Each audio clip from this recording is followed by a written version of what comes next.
ভাগ্যের নির্মম পরিহাস। বাবা মারা গেল, মাও মারা গেল, কিন্তু আমার কাছে বড় আশ্চর্য লাগতেছে যে তার মা তার বাবার জানাজা আমি পড়াইছিলাম, কিন্তু তোফাজ্জলের জানাজা আমাকে পড়াতে হবে সে কথা বুঝিনি। জেনেছিলাম তোফাজ্জল আমার জানাজায় শরীক হবে,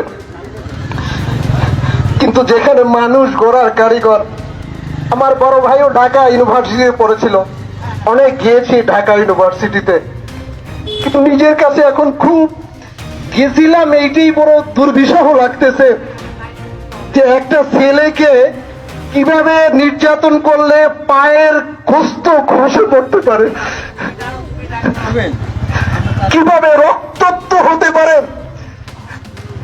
আমার মনে পড়ে যারা তোরা শিক্ষিত হয়েছে কিন্তু মানুষ হও নাই, জানুয়ারি রয়ে গেলে